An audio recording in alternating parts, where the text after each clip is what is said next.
When we're done, it's going to look something like this.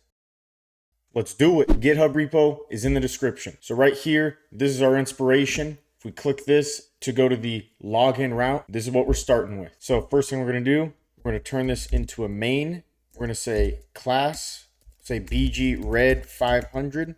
And we're going to say flex call. And we're going to say min height screen. And so what we're going to do is create an image tag.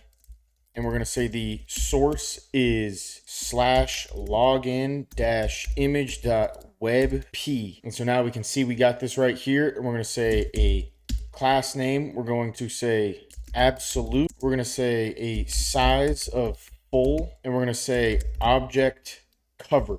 And then we can get rid of this red right here. And so now as this thing changes size, looks good. So now what we want is a div in the middle where the login form is going to be. So we're going to create a div. We're going to say class. We'll just say a height of 96 and a width of 56. We'll say BG red 500.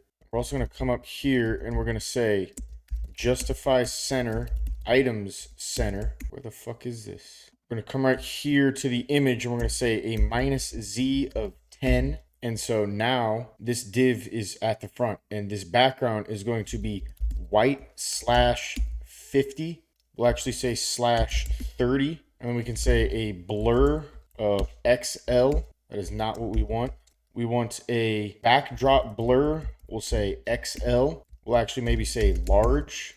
And then we'll say a rounded of XL, a border and border white. And instead of a width of 56, we will say width full and we'll say max width 80.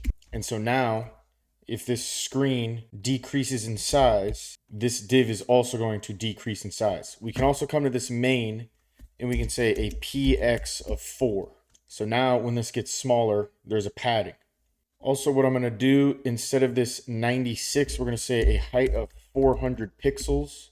A max width of 80, we're actually going to say a max width of 400 pixels. And then instead of 400 pixels here, we'll say 500. Actually, we'll go 450. And then let's see, we should make this a little bit more rounded, make this a little bit more see-through. So the rounded of XL, we're going to change this to 3XL. And then the BG of white /30, we'll say /10. We'll actually say /20. And then the backdrop blur of large, we can just remove that. And this is just the default blurring amount. And so now inside of this div, we can add an H1 that says login. And we can say class text center. We can say text 4XL. We'll actually go 2XL. 3XL. And then also in this div, we'll say a padding of 4. We'll actually go PX of 4 and a PY of 8. And on this H1 where it says login, we'll do a margin bottom of 8. And so now we're going to create a form. And inside of this form, we're going to have a div. And this div is going to have a label and an input. And so come to this form. I'm going to say class name, we'll say BG red 500 so we can see what's going on. For this div, we'll say a class, we'll say width full, and we'll say BG of blue 200. And for this input, we'll say width of full, we'll say rounded large, we'll say height of 10. And so we'll get rid of this blue, we'll get rid of this red. And for the input, we can say BG of transparent, and we'll say a border bottom. We're going to get rid of this rounded and we'll say border white. And we can also remove this label. We can just simply remove this div as well. So we just have this input inside of the form. And we can have a placeholder that says user name. I'm actually going to just use that like one word, username. And then for the class name, we'll say placeholder. We'll say text white. We'll also, for this main div, instead of px of 4, we'll say a px of 6. And then this input right here, we're just going to paste this down. We'll say this form, we're going to say flex call, and we'll say gap 4. We'll actually say a gap of 10. And this, instead of username, this is going to say password. We're also going to say, instead of this px and py on the div, we're just going to simply say a padding of 8. And so beneath this, we need this little sentence right here and then the login button. So what we're going to do is we're going to create a p tag that says, I agree to the terms and conditions. And then beneath this, we're going to have a button that says login. And also on this div, the height, we're going to get rid of that. And the height is just going to be whatever it naturally is given what's inside of it. So for this p tag, we're going to say text of small. We're also going to wrap this p tag in a div. And in this div, we're going to have an input, which is of type checkbox. And this div, we can say class flex item center. We can say bg red 400. Okay, so now we can also say justify center. We can get rid of this red.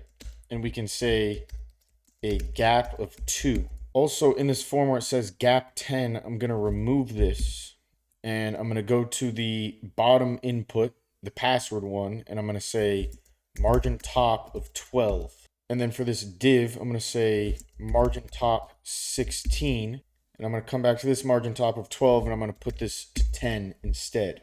And then now we'll go to this button and we'll say BG orange 400. We'll say a width of fit. We'll say PX of 6, PY of 2. We'll say rounded full. Instead of rounded full, we're actually going to go rounded 3XL. We'll go 2XL. And then we're going to say MX auto to center that. And we'll say margin top of 8. So we got to make this button a little bit wider. And we'll make the font bold. And we can use a padding X or we can use a width. I'm going to use a fixed width so that when we do a loading state, instead of log in, we'll do a loading spinner. And if we use padding, then the button's going to shrink in size. So we're going to say, instead of width fit, we'll say width 40. We'll actually go 56. And we'll go, instead of font bold, we'll go semi-bold. And we'll say a text of XL. And then for this login button, we'll say a margin bottom of 10. We'll actually make this 6. And so now when we click on this, this is not what we want this to look like. So we're going to say on both of these inputs, we're going to say an outline of none. So now when we start typing, there's not going to be an outline. And for the second one, that is the password, the type instead of text will say password. So when we type in, now it's going to show these dots. And instead of this orange, I'm going to change this to amber. Nah, I like the orange actually. We'll go back to the orange. We'll go orange 500 instead. And so now what we're going to do is when the person logs in, it's going to show a little spinning indicator. So in order to do that, we're going to have to make this a client component. And we're going to say use state. We're going to import that and we'll say loading. And we're going to set this to false. And then we'll come to this button, and inside of this button, we'll do some squiggly braces and we'll say if it's loading, we'll do loading ... otherwise say log in. And to see what this is going to look like, instead of this loading, we'll say true. So it's going to look like that. What we're going to do instead of this loading ... we're going to, from Lucid React, we're going to import loader 2. So once you add that to your project, you'll be able to import this. And so instead of this loading, we're going to set this to true so we can see what this looks like. We're going to say class name. We're going to say animate spin. And so now it's going to be spinning. We're going to say MX of auto. And so now when this is loading, it's going to look like this. You can also say disabled equals when it's loading. and we can come in here and we can say disabled, and we'll say BG orange 500 / 50. So now there will be a little bit of opacity to this when it is disabled. So when disabled is set to true, it's going to look like this. So we'll replace these trues with loading. And so for this form, we can say action equals handle login action. We come up here, we say use T, import use transition, and then we can say const handle login action. And this is going to expect some form data of type form data. And then we come in here, we say start transition, we say async, and then we put this callback function. We just say set loading to true, and then just to simulate, we'll say await new promise. And this code right here is just basically going to pause for 3 seconds, and then we'll set loading back to false. And so this thing right here that says is pending, we can now replace these loading things. We can actually just replace these with is pending, and then we can get rid of this loading state and then remove it from here as well. So now when we log in, this is what we get. And we can see that the height changes. We don't want that. So instead of a padding Y of 2, we're just going to say a height of 12. And so now it's going to look like that when we're logging in. And if you want to know more about how to use server actions and use transition, then watch this video right here where I build a full stack app. So there it is. If you learned something, subscribe. You want to learn some more? Watch this video right here. See you next time.